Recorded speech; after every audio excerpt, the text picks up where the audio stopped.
Do you think that you are a victim of a narcissist's gaslighting tactics? By the end of this video, you'll know exactly what gaslighting is, what the tactics are that they use in relationships and in breakups, and how to stop it. Hi, I'm Rebecca Zung, top 1% divorce attorney and the best-selling author of the books Negotiate Like You Matter and Breaking Free, a step-by-step divorce guide. And I've helped thousands of people just like you go from lives of drama, trauma, and chaos to step into lives of freedom, possibility, prosperity, and purpose. And I do the same thing right here with you in these videos. So before we go any further, make sure you hit that little subscribe button, hit that little notification bell, and that way you'll be notified next time I upload any new videos, which I do every single week, and even often more than every single week. Now, if you are dealing with a narcissist, you're dealing with gaslighting, because they all do it, all different forms of narcissist, no matter what kind you're dealing with, whether it's the malignant form, the grandiose form, or the covert form, they all engage in gaslighting, and especially the covert form. And if you're dealing with a covert narcissist, or you suspect that you may be, you're definitely going to want to check out my videos on covert narcissism in relationships and the covert passive aggressive narcissist. And I will drop a link to those videos below. So I'm going to give you a definition of gaslighting, and then I'm going to give you some examples of what it looks like in regular relationships in general, and then also what it looks like when you are either divorcing a narcissist, breaking up with a narcissist, or dissolving any kind of a relationship with a narcissist, even if it's a business partnership or a friendship, something like that, okay? Okay, so what gaslighting is, it's a form of psychological manipulation and abuse that is deliberately designed to try to make you think that you're crazy.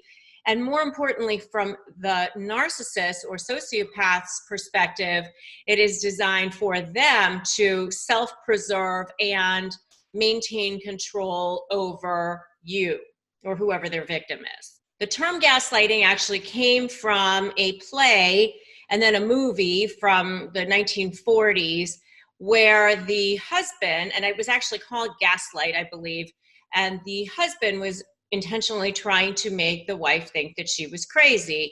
So what he would do is he would mess with the gas lights in the house. He would blow them out or turn them down or something like that. And she would say, "Wasn't that just lit?" And he would say, "No, wasn't lit. So obviously, you must be crazy." And I think she did eventually even end up going crazy. And so that is the term that we now use for people who inflict psychological abuse on another person in order to try to gain control over them and make them think that they're crazy.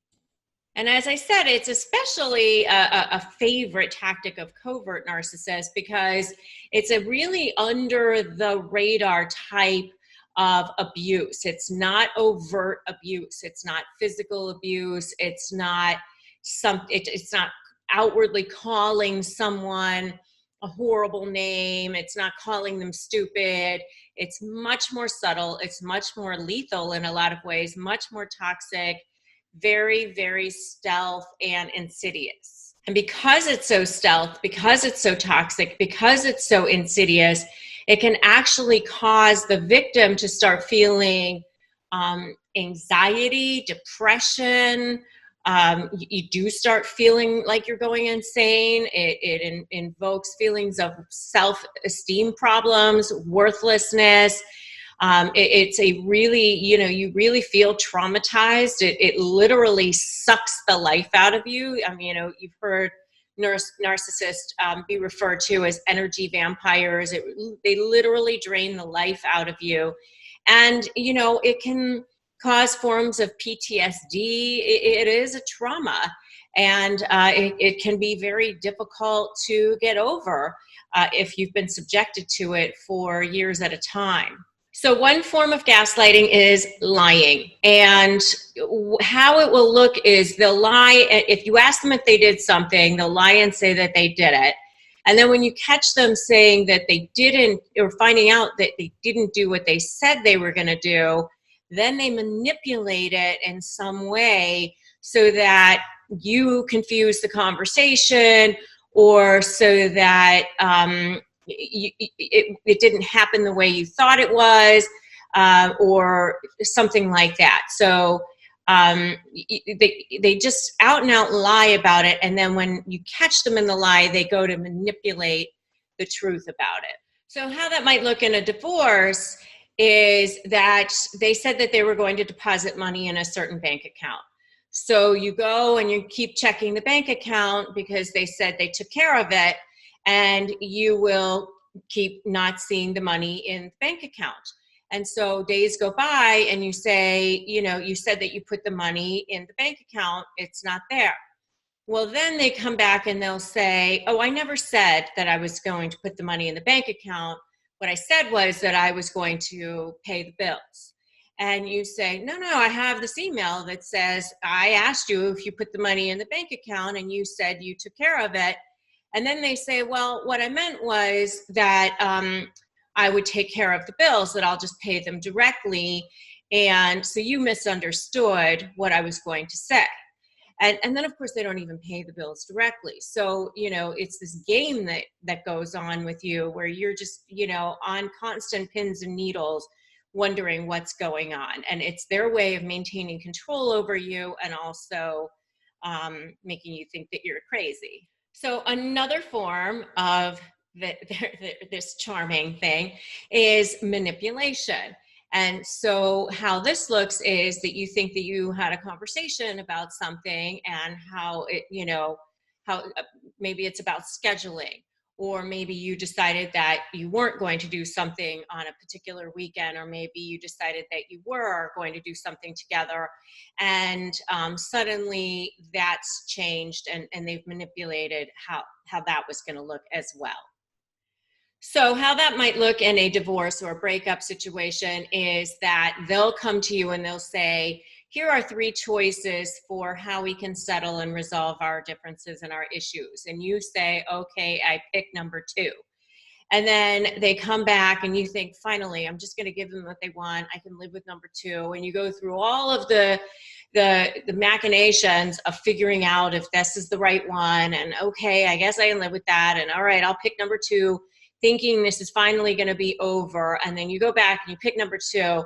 And then they come back and they say, well, we can't do number 2 anymore, because number 2 only was on the table if you were going to do X, Y, and Z. And they make something up that, of course, never was part of the conversation. And now suddenly the whole deal has blown up because it was an illusory promise to begin with. It was a deal that was never going to be had, because the truth is, they don't want to settle the case. They want to make your life as miserable as possible. I mean, they want to settle, they want to get as much as they possibly can. They do want to win, but they want to win in a way that is a manipulation win. It's not like a reasonable person conversation. Okay, and then the third thing is deflecting or blame shifting. And how this looks is that if you call them out on their behavior and you say, aha, like this is definitely something that you didn't do. You said you were going to send this email on this day and you didn't do it. Well, then they deflect, they blame shift, or you know, let's say you call them out on something in the middle of a conversation, you know, you were irresponsible. Well, they'll turn around and they'll say, I don't like your tone. I don't like the way you said that. Or you're always irresponsible because blah, blah, blah. So they deflect and blame shift. So in a divorce, it might look like this. You guys have an agreement to use a co-parenting app for all of your communications for the child, okay? So, and then out of the blue, you get a message in the co-parenting app that says, thank you so much for agreeing to change weekends with me and give me, you know, Johnny on your parenting time next weekend. And you immediately write back and you say, as you know, we were supposed to use our co-parenting app for all conversations around changing the schedule. And you didn't ask me about this, and this conversation never took place. And then the next thing you're going to hear is, oh, really? Are you're so petty that we have to use an app. Really? I mean, I guess if you're just that petty and you're that immature that you can't just have a regular conversation, that we have to use the app for everything, and suddenly it becomes your fault. If you are so ready to be done with these games, give me an "I'm ready" in the comments. Okay, so here are a couple of things that you can do about gaslighting. Remember, you're not going to stop them from gaslighting. But what you can do is shut them down in some way so that it doesn't affect you. So my suggestions are ways that you can protect yourself from what they're going to continue to do. Think of the narcissist as the wild animal. They will never be caged. They will never be tamed. Well, they can be caged, but that's a whole other conversation. That's more around strategy and leverage, and that's another whole conversation. But they will never be tamed. And so you just have to assume that they're going to be whoever they are. So the first thing that you can do is realize what's happening.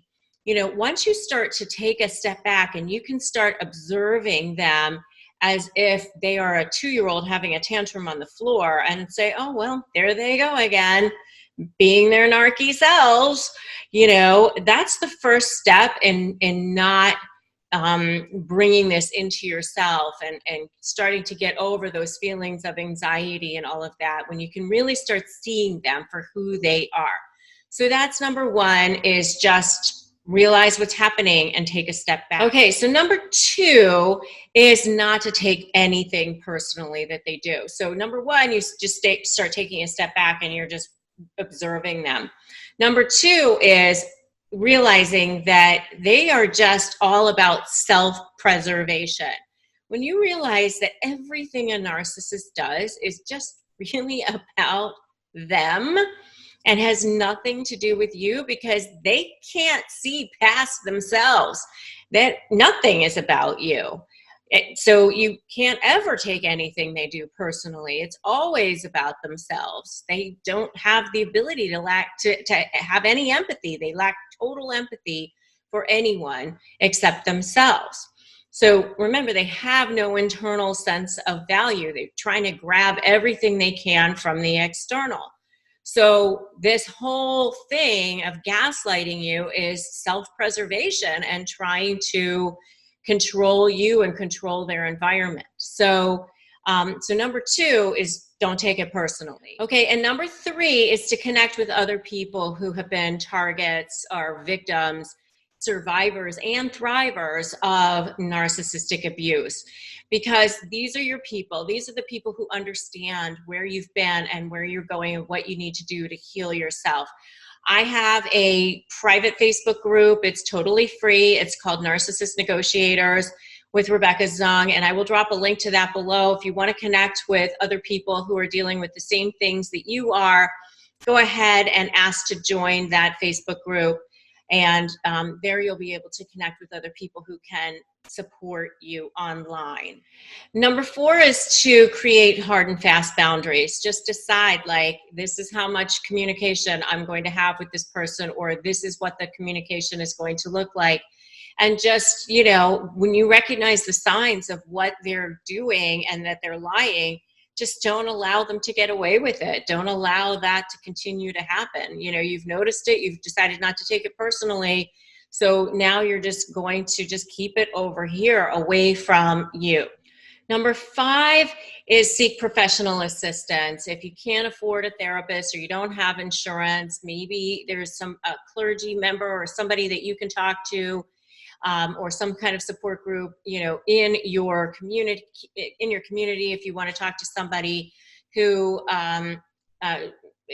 has more training around helping people through trauma and dealing with how to get over the abuse and all of the feelings of anxiety that you probably have as a result of dealing with this for years.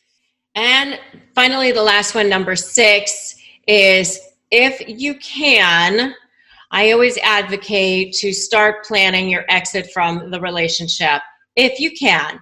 I obviously understand if you have children together, or there's a financial constraint, or there's other reasons why you feel like it's best for you to stay in the relationship right now, then that's what you need to do. But, you know, eventually, I would suggest that you try to shut down everything with that narcissist. There's never a good way to try to have a relationship or be in relationship with the narcissist. They just aren't capable of doing that.